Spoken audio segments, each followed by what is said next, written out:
The Biden administration says it is working on long-term solutions to address the increasing number of Central American migrants arriving at the southern border each day. It comes as officials scramble to find shelter for thousands of migrant children who have come to the U.S. by themselves. Lilia Luciano has the latest.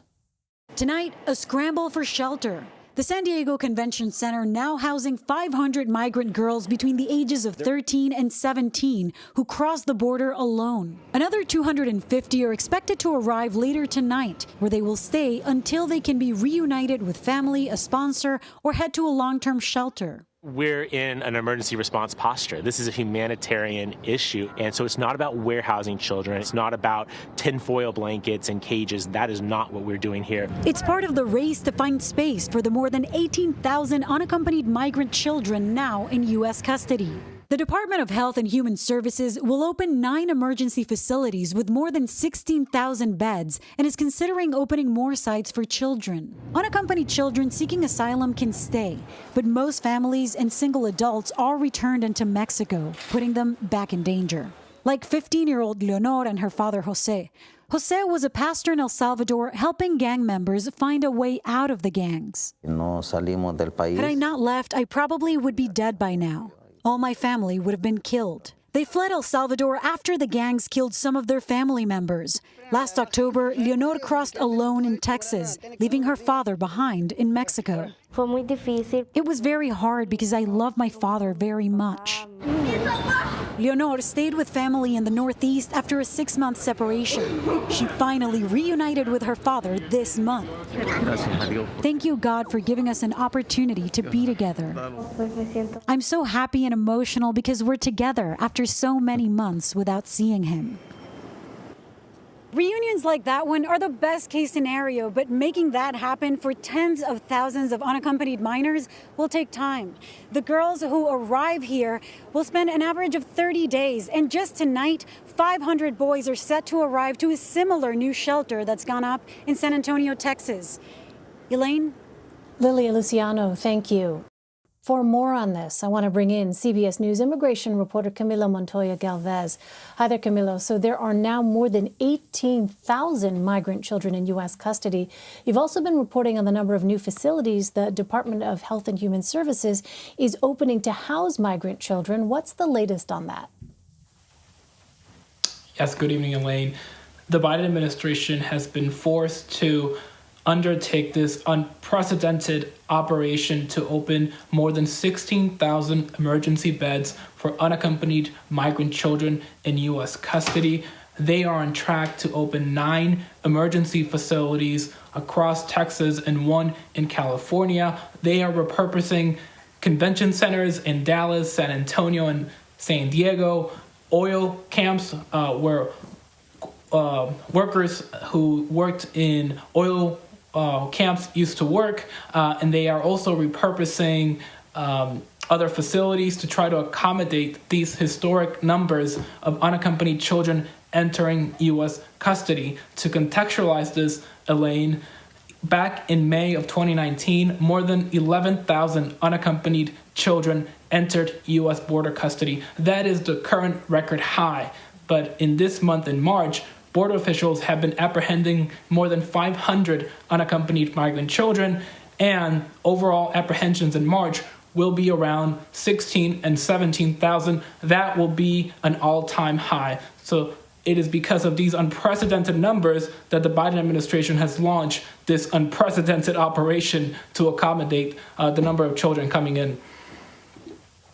Well, how else are various government agencies like HHS and the Department of Homeland Security working to get children out of Border Patrol custody? And why is this such a significant issue?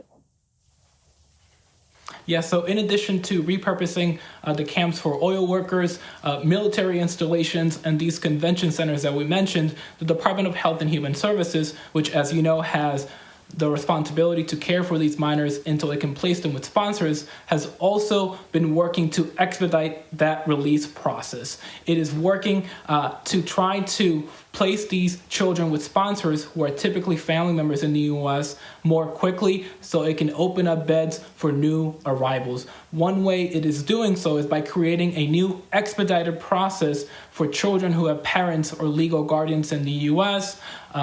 Caseworkers are now helping prospective sponsors fill out applications and allowing them to send documents to showcase their identity and to subject them to background checks via cell phones and emails to expedite this process. It is also foregoing certain background checks just to expedite this incredibly bureaucratic process. In addition, a more long-term solution that the Biden administration believes will help reduce these numbers is by curtailing the factors that prompt many of these children to come here to the U.S. They include poverty, of course, violence, political instability, and by also creating new legal pathways for these children to come to the U.S. One of them is by restarting the Central American Minors Program, which was a program started during the Obama years, Elaine, that allowed children in Central America to come here to the U.S. under refugee or parole status if they had family members here living in the U.S. But of course, this is a very long-term solution that will not have an immediate impact on these historic numbers. Right. Well, CBS News also obtained an internal email from Secretary of Homeland Security Alejandro Mayorkas asking for volunteers to help process migrant children. What more can you tell us about that? Yes, this is the second time that Secretary Alejandro Mayorkas has called on his employees to volunteer to help process these record high numbers of unaccompanied children.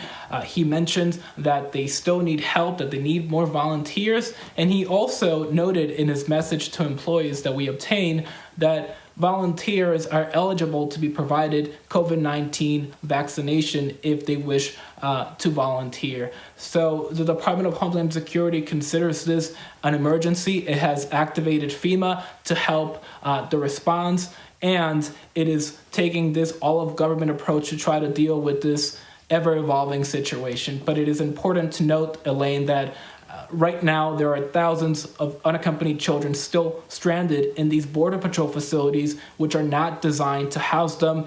These are facilities that were mostly built to house adult migrant men for short periods of time, and we have been reporting on reports of overcrowding in these facilities, of children having to take turns to sleep on the floor, of them not seeing the sun in as many as 7 days, and showering once in nearly a week.